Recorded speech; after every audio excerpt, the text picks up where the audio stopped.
Welcome to the Blockbusters and Birdwalks podcast. I am the curator, Garrett Chaffin-Quiray.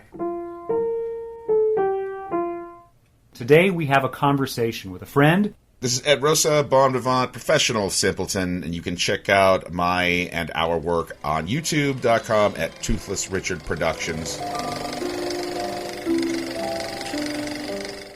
This is Gateway Cinema, Episode 8, Performance, and we're discussing Amadeus, the Director's Cut.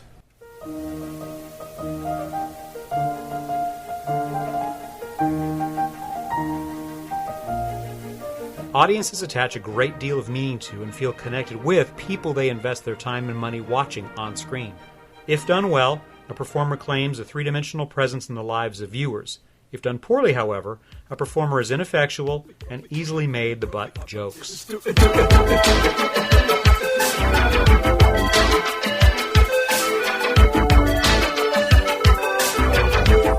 Rock me, Amadeus.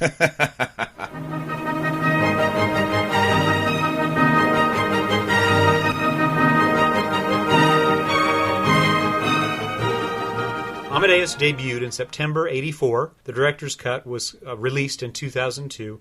Both have been circulating, although the director's cut is what we chose to deal with, partly out of respect for Milos Forman, partly as an examination of how things change in time, which we've also done with Alien 3, Assembly Cut.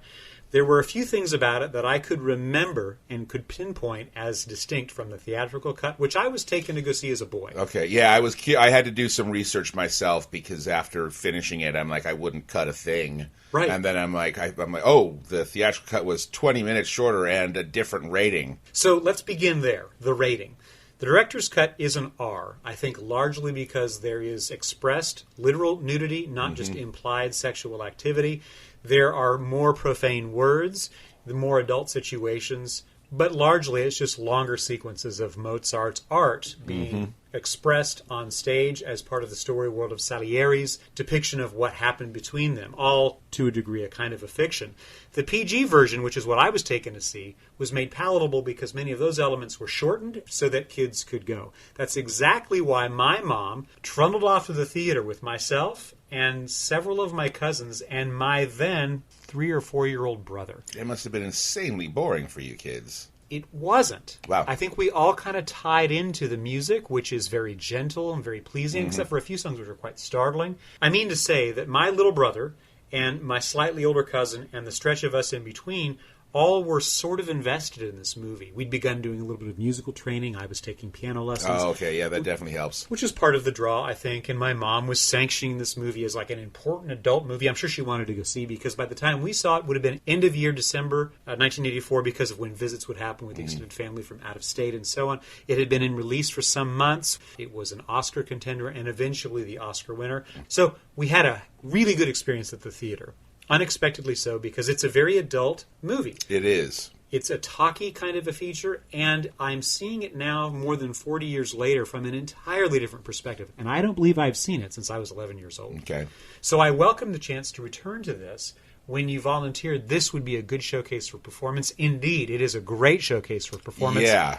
Another thing to place in front of you, I wanted to think back on the boy that I was, because at around this age, I was beginning to treat very seriously my capabilities in a variety of art forms, but then it was music. So Amadeus became this really interesting examination of genius. I don't think that I had that kind of talent, but I aspired to that kind of welcome in the world because I wanted to be excellent at something. All of that is to say, the summer of 1984 is a place I can remember pretty distinctly, especially because I went to the movies an awful lot. So just to run you through the calendar of events, May debuts Indiana Jones and the Temple of Doom. Yeah. I talked my mom into taking me to go see it and see the scooped monkey brains. In June was Ghostbusters, which I think I saw a minimum of 4 times in theaters that summer with different family groups. So I had to wait to catch it on HBO because my churchy neighbors told my parents it would be inappropriate to take us to see it. So meanwhile, every single kid on the playground is like doing Ghostbusters, and I'm like, well, I don't know. Yeah, I have no idea. I saw Gremlins, which was, again, talking my parents into something that was considered a little bit dicey. Nice. And you and I have discussed before, Temple of Doom and Gremlins together helped add up to PG-13. Yeah. The Karate Kid was in June, although I don't think I saw it till later in the summer, but I definitely saw it during this period. The movie I wanted to see quite desperately because the music was everywhere was Purple Rain. Right.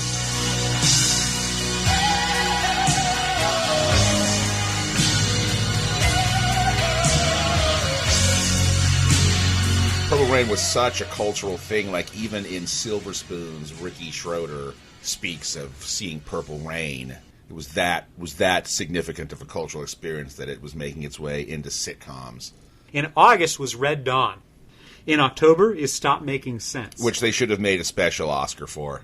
I didn't realize how correct that statement is until I watched it deep in my 40s. Later in October, we get The Terminator, which I remember Siskel and Ebert talking about on their show. They both liked it, as I recall. Right, and that's the Conan guy, which I also wasn't allowed to see. I had to like wake up like in the middle of the night and sneak downstairs to watch Conan the Barbarian at like 3 a.m. on HBO while my parents were sleeping because they didn't want me to watch it. Then Body Double also that month, which I can also remember from Siskel and Ebert, and I wanted to see it because it was supposed to have breasts and sexy stuff, and of course I was starting to develop an appetite. The sap was rising in young Garrett. Your sap was arising. And I was not allowed to go see it for reasons which make perfect sense. I eventually did watch it, and I was quite taken with it. I think it's quite an extraordinary portrait of a kind of madness and an inside look at the image-making culture I've spent so much of my life thinking about. Yeah, it's pretty good. So by the time we reach November, and Amadeus has been grooming an audience. That's an inadvisable term, grooming. Well, today, right? Yeah. But September and October and November, we get The Killing Fields, which was another Best Picture nominee. A Nightmare on Elm Street is November of that year. Again, a Siskel and Ebert review that said, this is an okay movie. Yeah. And again, was not allowed to go see it for reasons which, again, make perfect sense. When I eventually saw it, I was so satisfied. We closed the year then with a set of movies, 2 of which I was not allowed to see and 2 of which I was taken to go see. Beverly Hills Cop, which I wanted to see quite badly. My parents went to see it on a date night without me, and then they carefully reconstructed it over a breakfast out over eggs, telling me all the juicy bits without the language or the humor. Just take me to see it. Also, that nominated for an Academy Award. Yeah, which blew my mind. Dune was released in December. And I got specially prepared by reading the source novel. That was my first taste of Frank Herbert, and tying in deliberately a piece of literature that has the pedigree behind a new movie release. And naturally, I was... Thank you, Mr. Lynch. Yeah, despite having misgivings and finding parts of it superlatively gross and disgusting, the idea that this novel I had been reading through and digesting and internally interpreting in my brain could be turned into this thing, I was so pleased. And this is so funny because I only saw Dune, the David Lynch one, really for what not technically the first time, but just a couple of weeks ago at Comic-Con they ran it, and so I was able to see it without distraction on a big screen. I really, really liked it. And it's got, like you said, it's gross, but it's those Lynchian things. Yeah. At the same time, The Cotton Club is released. In your company, I've watched the remade version of that, but not the original theatrical release. I was sort of beginning to be aware of important filmmakers beyond just Steven Spielberg and George Lucas, who were basically my godheads at this age. And Coppola was one of those filmmakers. I had known his reputation. Again, Siskel and Ebert were mixed, I think, memory serves, in their praise of that movie. But I thought, that's a proper adult movie that I should go see. And the parents, no. Because I was taken to go see Starman. Jeff Bridges sort of playing an E.T., and I think it was inspired by an E.T.-like story. It's so funny because Starman, I had the exact same experience that I had with Dune last year at Comic-Con, where I saw Starman for the first time.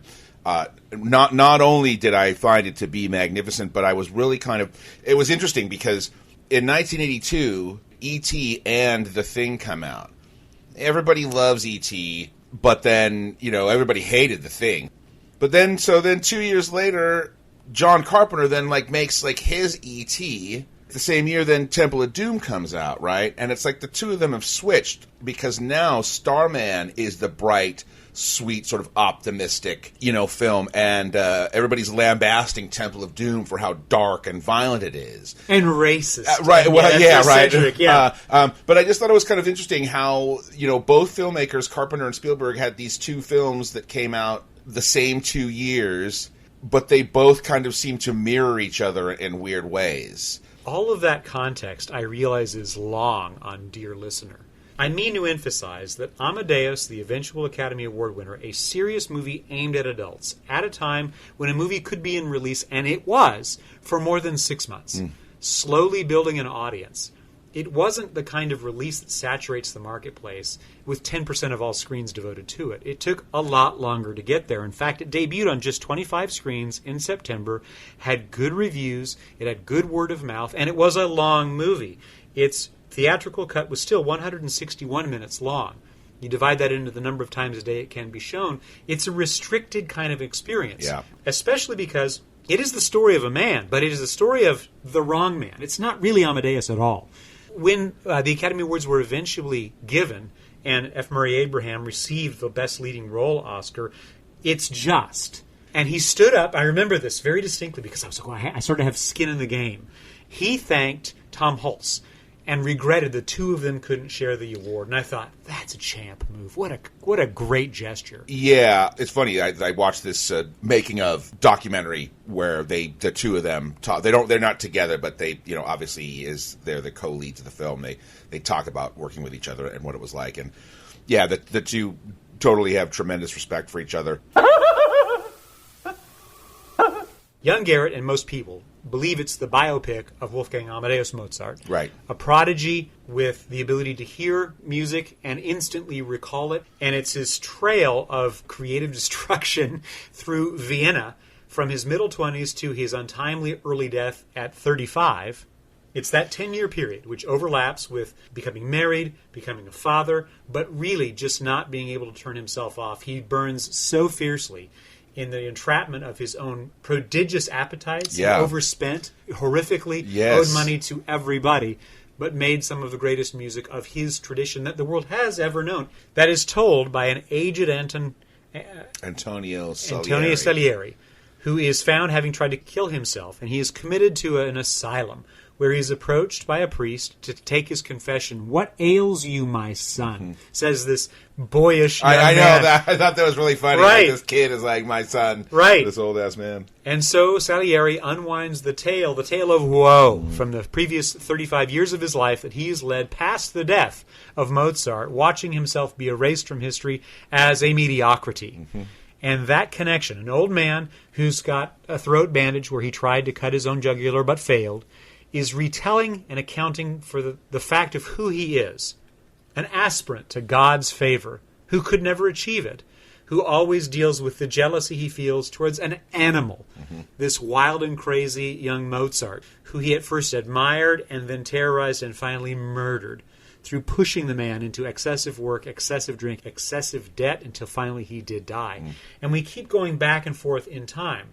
So when the movie concludes, you're left with Salieri. You're left with him having confessed. I will speak for you, Father.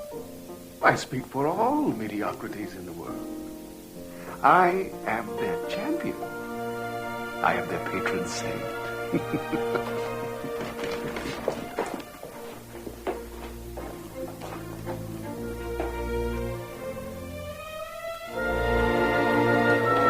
Mediocrities everywhere. I absolve you. I absolve you. I absolve you. I absolve you. I absolve you all.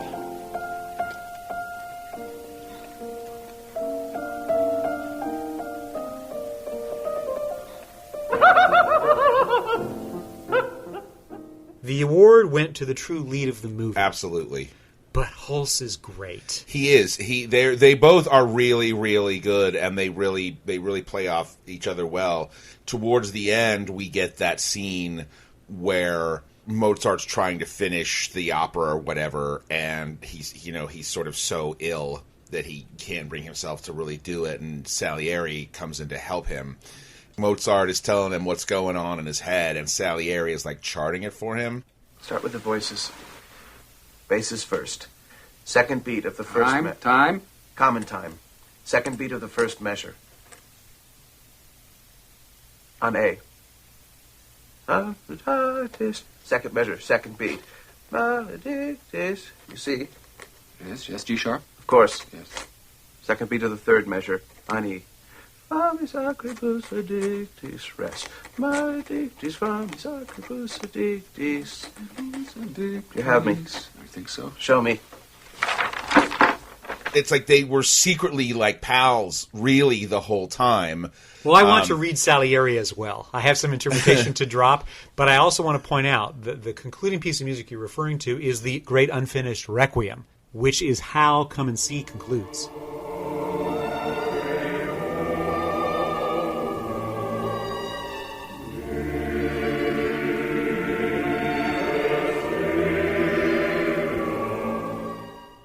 I had enough musical training when this debuted to almost keep up with the way they're talking with one another. Yeah, I really appreciate that as like a music guy. Probably not on the same level as you because I can read music, but I have to sit there and go, okay, G. Yeah, and think about it. 1, 2, 3, 4. Yeah. F. Like as like a music kind of nerd, it was like really rewarding to like hear that stuff. I want to draw a parallel that it's not dissimilar from people who are extremely invested in the statistics of professional baseball. I don't really understand or feel drawn to the sport, but I am drawn to the nerd quality of being all up on all of the different things a person can be aware of. Yeah. And now with computer modeling, it's just outrageously complicated. To an uninitiated person to music, I'm sure that final sequence is just a lot of gibberish. Yeah. Except it's not quite, because there's this really wonderful detail. It's a technical choice of how the craft of the movie works, used over and over and over again. It is Salieri reciting something, remembering back, the old man thinking about being a younger man, overlapping with Mozart's life, or else, as in that sequence, what's being described verbally is being expressed musically, Right. but non-diegetically, to help us understand what they're talking about. Right. Now the tenors. Fourth beat of the first measure on C. Second measure, fourth beat, D. Maledictis. All right. Yes, continue. Second beat of the fourth measure on F.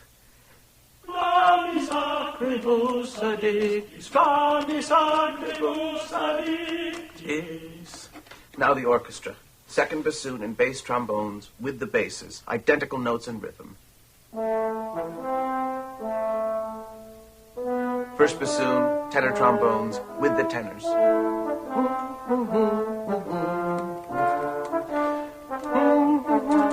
You go too fast. Do you have it? You go too fast. Do you have it? First bassoon, tenor trombone, what? With the tenors. Identical? Of course. The instruments doubling the voices. Now, trumpets and timpani. Trumpets in D. No. Listen to me. I don't understand. Listen. Trumpets in D. Tonic and dominant. First and third beats. It goes with the harmony.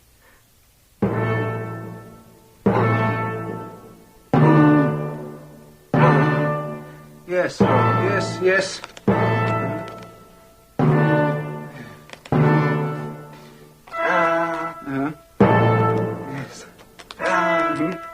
Yes, I understand. Yes. And that's all. No, not with a real fire. Strings in unison. Ostinato on A, like this. Next measure is rising. Do you have it? Yes, Show I think me. so.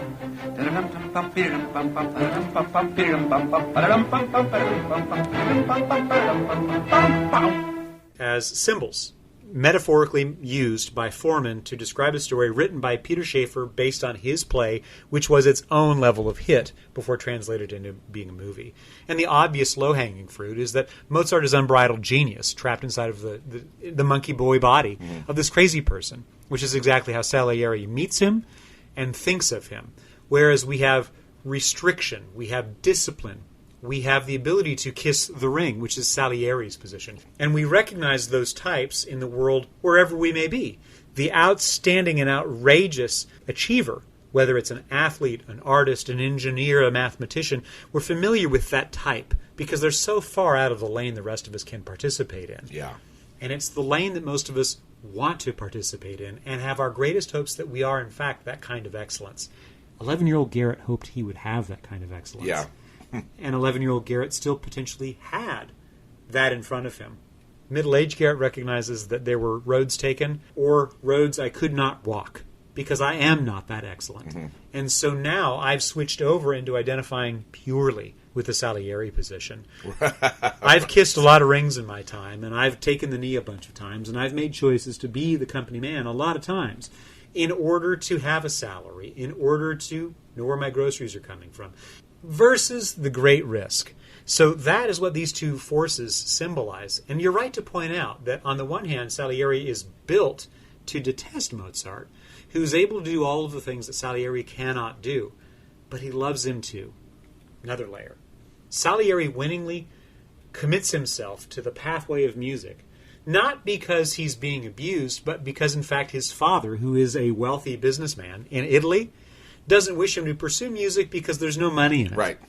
And he wishes, please, God, shine on me. Give me the opportunity. His dad chokes and dies, and he immediately has that opportunity. Right. We flash forward and meet him at roughly age 35, 40, when he is a big deal in Emperor Joseph's kingdom. He is the court composer. He's got a lot of influence in the arts and otherwise, and can whisper literally to the sovereign of the land, Right. who is also the Pope at this time. It's a big deal. It's a big deal. He's achieved quite a lot, but he's not outstanding. And he knows it. But in order to make all of that happen, he gives this delicious voiceover. The old man describing to the priest what he gave up. Yeah. Well, my father prayed earnestly to God to protect commerce. I would offer up, secretly, the proudest prayer a boy could think of. Lord, make me a great composer. Let me celebrate your glory through music, and be celebrated myself. Make me famous through the world, dear God. Make me immortal. After I die, let people speak my name forever with love for what I wrote. In return, I will give you my chastity, my industry, deepest humility, every hour of my life. Amen. So we're meeting a man who in his own way is a priest, and he lives in this homosocial world of men. He seems to prize the beauty of womanhood, and importantly in the director's cut, different than the theatrical cut, he starts to manipulate Mozart's household, in particular both husband and wife, and convinces the wife, if you sleep with me, I will help your husband get a job that he desperately needs. She accepts this offer, begins disrobing, and then he can't go through with it. And in fact, starts to be completely hostile to them both. That plays a role in the conclusion of the movie, that scene you were describing, where they're composing jointly. Right. Not composing. Actually, Salieri is taking the note of what has been composed, where she returns to Mozart after a kind of semi-breakup separation, takes this material away from Salieri because she recognizes him as a snake in the grass. I guess my point to digress in this way is to say that Salieri has taken the vow of chastity and of giving all of his industry to serve God, but he's probably also gay. And he probably also loves Mozart. The wildness of the younger man with the wigs that are all styled, the madness of his eyes, the physical aggression of how he consumes the world around him. Well, and his freedom, his just complete, not even intentional disregard, but just these sort of social norms that everybody just kind of follows. That Mozart just kind of doesn't. It doesn't bother him to not follow them at all. Now, I don't know that that's an original interpretation of Salieri as a character as delivered by Abraham, but I do want to suggest that that deepens the way that the reversals of the movie begin to pile up. Because the problem is, of course, Mozart is obviously brilliant. He's better at everything than everybody. Well, the first time, the first time the two meet, Salieri has composed this little march or whatever to introduce him or whatever for him to come into, like a little entrance theme. To meet the emperor, right.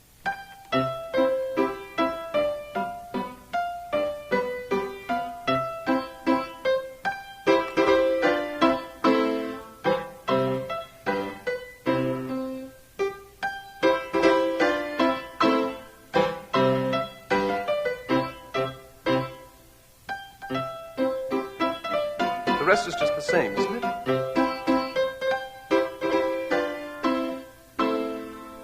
It doesn't really work, does it? Did you try?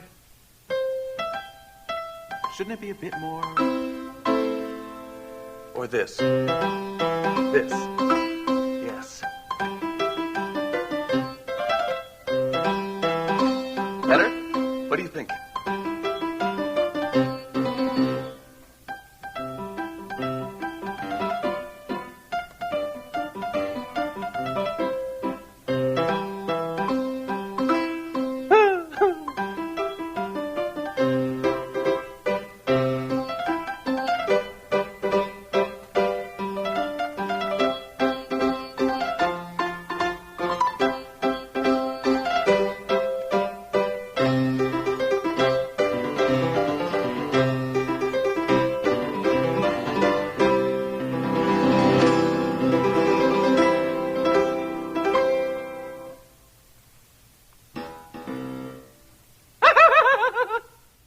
As this progresses, we realize that, in fact, Mozart does purposefully snipe at people. He is vindictive. He's selfish. He is cruel. Mm-hmm. But he always backs up to, but what I have done is the greatest version of this that has ever happened. And the way the movie presents it, he's correct. Opposite that, Salieri is quite refined. He's an enjoyable conversationalist. He's got a soft voice because Abraham has a soft voice. He seems kindly, but it's all an act. His spurned desire for a potential physical connection, a love connection, a romance, turns his heat towards hatred. Mm-hmm. So when we get to the Requiem composition and transcription, which is where the movie concludes Mozart's life, we are watching them come physically close together. Yeah. We're watching them collaborate. We're watching them make love in the only sanctioned way these two notable composers of their day can make love. There's a lot there. So let's be more particular. Are there moments in this that really sent you? I did identify with him being like a total weirdo. Absolutely. And right. most of society just like not liking him and not being able to handle him and not knowing how to process this kind of thing. Being like a weirdo my whole life. And I did find that at the end of the film, it did sort of reconfirm for me, my belief that the best place for weirdos like me and Mozart is in the grave. They dumped him in like a huge pit with a bunch of other bodies in just a bag. Like the world like drove him to like an early grave, you know what I mean? So it was like, no, really, like weirdos really don't belong. Even if you make something that later on people decide they get, there's really no place for you on this planet. So, well, another strain that runs through this is the recognition of markets. Deeper into the movie, at roughly the 2-hour mark, where Amadeus becomes aware of the high-end opera scene that he's trying to compete with the likes of Salieri, and generally coming up wanting because it requires the stamp of the emperor or some other leading rich man, right? There is this vaudeville scene, right, where he falls in with Simon Callow, who has the supporting role. Kenny Baker shows up as one of the dwarves, right, who are doing satires. Fidget from Time Bandits, right, by Terry Gilliam. Which was roughly the same time, yeah.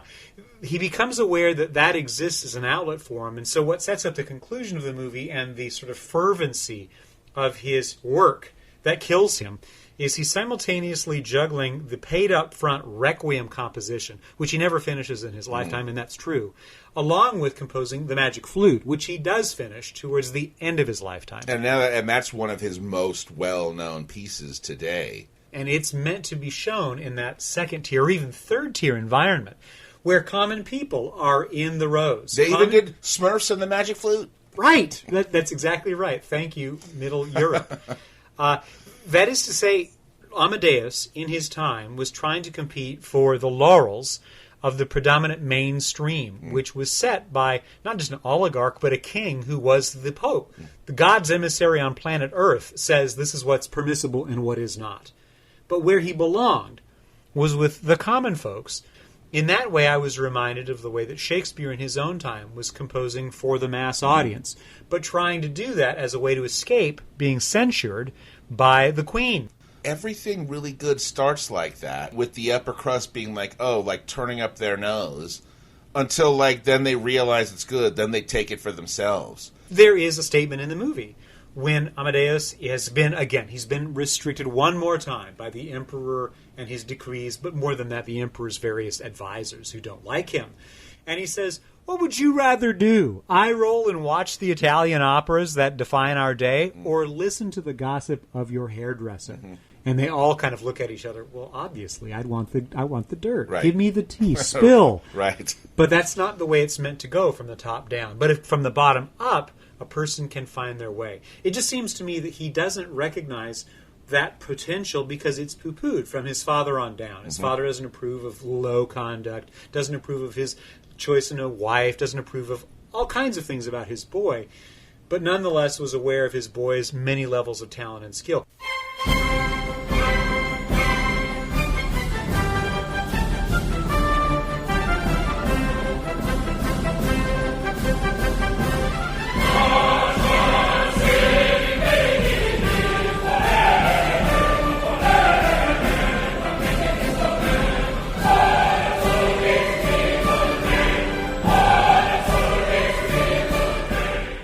Salieri is so well polished and trained and refined, an artist and a man, that he recognizes the quality of things around him, and what infuriates him is that the limit of his skill is criticism.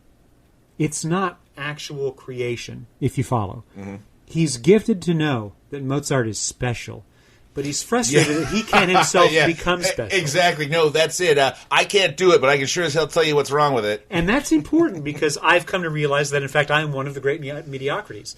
When I criticize things, that's where my gifts lie. But most of us consider that, and I think to a right degree, that's a form of derivative art, if it's even an art. Right.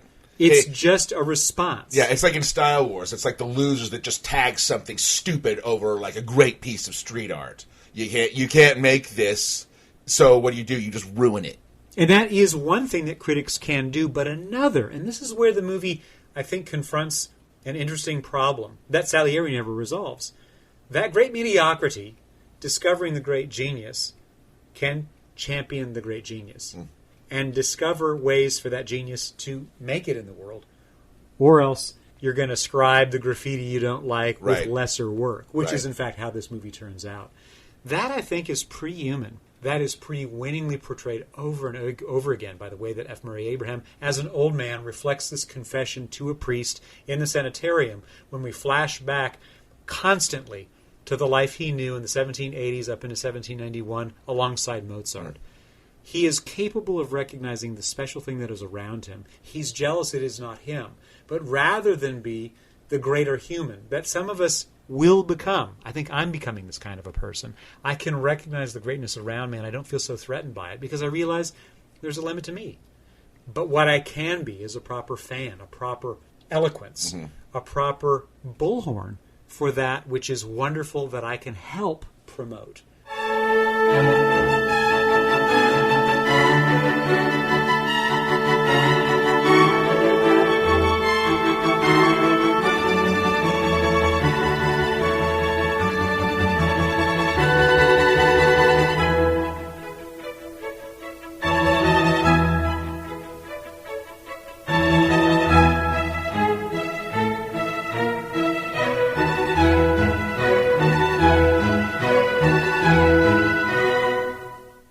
I know that when I go to certain events, say a wedding, and you're meant to dress up more formally than lounging around in my fat pants and my T-shirt like I normally like to do. Yeah.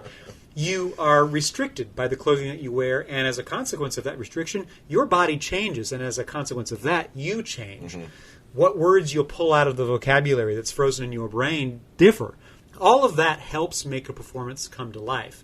And one of the remarkable things about both of these performers is their hair. Salieri generally has his natural brown hair, whatever his actual hair color is, it's brown. It doesn't always appear to be a wig. Few other men of his station have a natural hair. Yeah, they all have like a wig. That makes him unusual. It's also unusual the way that Amadeus is portrayed. His wigs are crazy. They have different colors. They're more wild. He also does natural hair. It's a way to signify their distinction from others, And also Salieri being tall and thin, because Murray Abraham is tall and thin with this brown hair, he sets apart from everybody else around him. He's often shot with a lot of space around him to place him inside of these cavernous rooms where he belongs, but he is isolated from others around him. The props. There's a really nice little moment when Amadeus has come to Salieri. He's asking for advice. This is delicious. What is it? Oh, it's cream cheese mixed with granulated sugar, suffused with rum. Crema al mascarpone, speziale. We go into the Mozart's home. These spaces are lit. We see the ceilings of the rooms. We explore certain sequences entirely at night, and we're not getting flashlights in people's faces. It's seemingly the natural light of flame. Right. These things change how you perform, how you behave. And, of course, when we're looking at old Salieri, and F. Murray Abraham's under this incredibly thick makeup, wearing this drapery of clothing, and he stoops. He's an old man. Yeah. It was striking to me when I saw this as a boy that it was the same guy. How can that be? Didn't they just hire two performers who looked a lot alike? That got me with Mary Poppins, with Dick Van Dyke playing, the guy that runs the bank. Yeah. I can see it now, but when I was a kid and my mom was like, that's Dick Van Dyke too. I was like, what? You have to be like, kidding get out. me. They even do it at the end with the credits where they have his name, like they anagrammed or something, right? And it's like, whoa, Dick Van Dyke, crazy. This element then draws all together with the fact that performance demands a commanding performer with confidence, who's capable of knowing where the camera is, how to mug for the camera, to use an ugly term, but they have to know how the camera picks them up, and they have to choose lightly how to do that. If the camera is close, the gesture can be more subtle, but it needs to be distinct. If the camera's far away, you can be bigger. And we see that it's just a clinic in scene after scene of having that come true. Yeah. There are two details from the movie that have been with me for more than 40 years. One, there's a spot where Mozart is laid out over a billiards table in his home. And he's composing at the table. With one hand and a quill and dipping into the ink, he's writing notes on the staff. With his other, he's rolling the ball. He's rolling a ball. Just keeping a piece of his brain occupied with some very mechanical activity while he is transcribing what has already been composed in his head, which is one of his lines in the movie. It's already here, up in my head. I'm just scribbling. Salieri even says that. It's like he when he looks at one of the charts, like no corrections. That's the other detail. He just came out of him onto the page. He didn't go back and he didn't have to think about it or worry about it or fix anything. That moment, that helps define what creativity is for me, because that comes out of the scene when Stanzi shows up with her husband Mozart's material, because she's trying to win pupils that will pay a weekly basis for lessons, just to keep them in their clothing. She lets Salieri take the music and he walks across the room and opens the composition book and sees these papers, push into a close-up. He's excited. Yeah. I can see where it comes from. I can see what it's like. It's exactly that thrill. He's a fanboy. And then, totally. And then the incredible sense of shock and frustration, vexation, excitement, and then anger, because it's perfect. I remember that distinctly because I don't compose that way. The hardest part is just getting the first draft down, and then you go back and then you start refining it. When I write, I'll write stuff and I just have to write it like I'm thinking it. And then I'll go back and reread it. This is not important. This should be here. Change this, change this, change this. When I'm working on a script, even like the tiniest choice of words, like nothing ever comes out perfect the first time. These were first and only drafts of music. But they showed no corrections of any kind. Not one. He had simply written down music already finished in his head. Page after page of it, as if he were just taking dictation.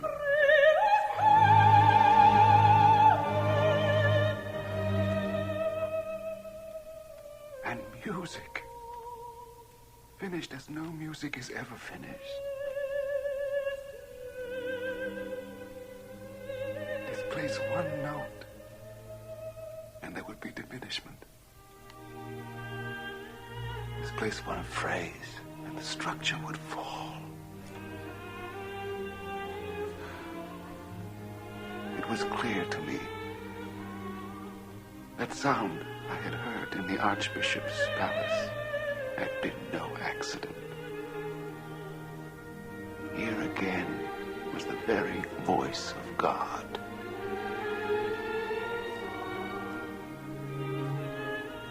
I was staring through the cage of those meticulous ink strokes at an absolute beauty.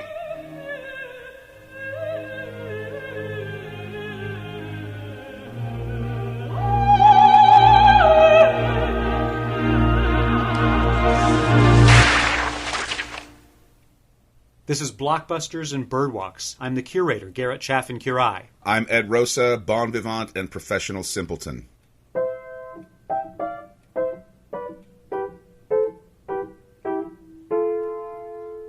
Boop boobity doo.